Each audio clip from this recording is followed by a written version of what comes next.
Welcome back to these ongoing constant contact videos where today we explore Jacob and Esau, or I'm going to call today's lesson The Prince and the Pauper.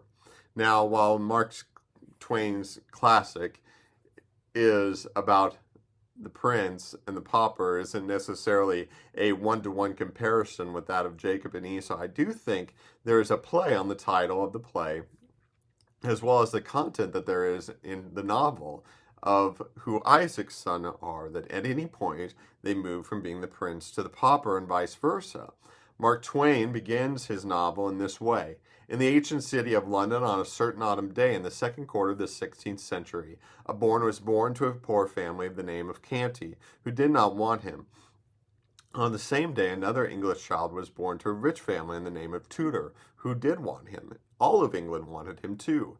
England had so longeth for him and hoped for him and prayed God for him that now that he was really come, the people went nearly mad for joy. The prince and the pauper, of course, are born to two different families of polarizing circumstances, while, of course, Esau and Jacob are born as twins. And yet, one could suggest that as the firstborn, Esau is deserving as the prince in terms of receiving Abraham's blessing that would first and foremost fall on him as the firstborn. This wasn't necessarily suggest that Jacob was taking on the role of the pauper, but his inheritance would only be secondary to that of Esau's. The contrast could be as polarizing as the prince and the pauper, though. I might hope that those of you who are hearing this would be familiar with the prince and the pauper in some fashion. Now, the two might as well have been born as identical twins, for when they run into each other as kind of the catalyst in the story, they very quickly find that they can take each other's places, that the pauper would become the prince and the prince would become the pauper. They would even begin to compare stories and realize that it was their desire that although they were born either the prince or the pauper, whichever they were, they wanted the other one's story. And so we read the prince say to the pauper in Old English. He says, "O prithee, say no more, it 'tis glorious, if that I could but clothe me in raiment like to thine, and strip my feet, and revel in the mud once, just once, with none to rebuke me or forbid, me seemeth I could forego the crown." And the pauper says, "And if that I could clothe me once, sweet sir, as thou art clad, just once. Oh, wouldn't like it? Then so it shall be. Doff thy rags, or get rid of thy rags, and put on these splendors, lad.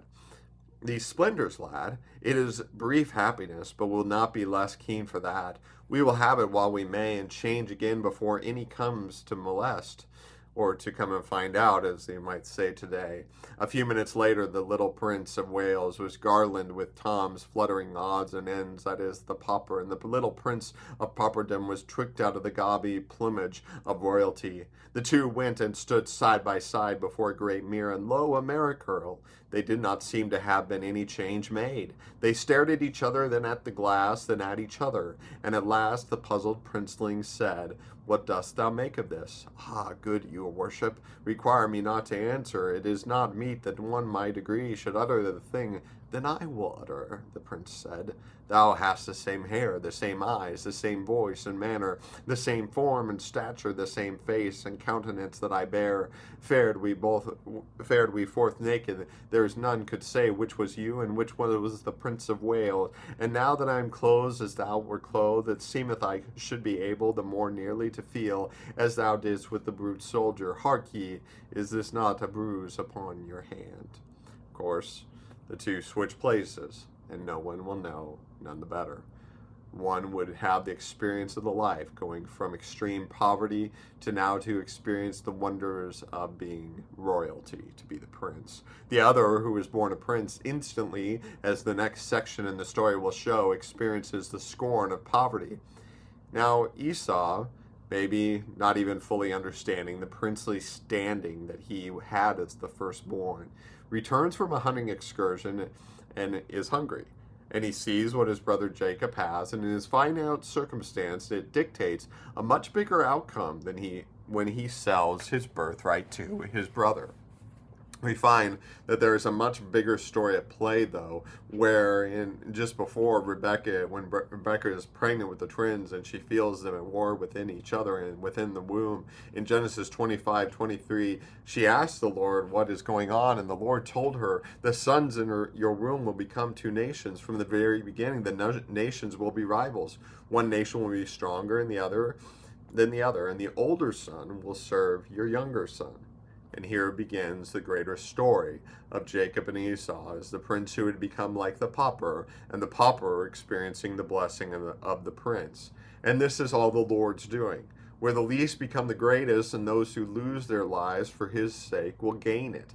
It would seem that Esau and Jacob are born equals, even twins, and one might suggest that God looks at them and he did not see two individuals, but sees each brother in completely the same, for they are identical.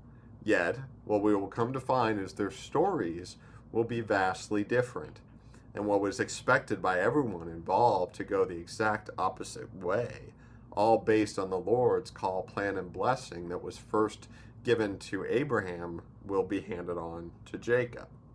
Now, what I think we will find as we continue this illustration over the coming weeks, as we read about Jacob and Esau, is that the parallel with the prince and the pauper will continue and even further play out. What should stand out to us, though, is this consistent theme that God is able to create what I like to call the upside down kingdom. You see, in this world, in this kingdom, we fully expect the prince to experience the pristine life, to have everything in this life and everything to lose, and even to defend and hold on to his honor and not to worry or to somehow envy that which he did not have. There's no reason to expect that Esau, if we consider him the prince, would give up his birthright or any plausible earthly explanation that the elder will serve the younger. It is basically an impossible scenario in the world's eyes. But with God, all things are possible. With God, one might conceive a story where the pauper, in this case Jacob, would rule over the elder and ultimately receive the blessing that didn't belong to him in the first place. And where so much of our lives are dictated by who we were born to, where our lives take place and dictated by the environments and the nurture that we receive, God can move despite all of this. God can move despite who our parents are, wherever we are located, and work within us despite our nurture. For maybe, just maybe, God might call a small town farm boy to a journey he could have never possibly imagined on his own, to deliver him unto a new life that he would have never imagined on his own, one that he might then call, in terms of how God sees us through his son Jesus, that he might call us sons and daughters of the Most High, that although we are all born paupers, Christ might call us to be princes and princesses. I hope these videos continue to be a blessing, especially in this Advent season as we await the coming of Christ, as we celebrate and remember Christ being born unto us. That certainly changes everything, even our birthright. God bless. Have a fantastic week, and I hope to see you very soon.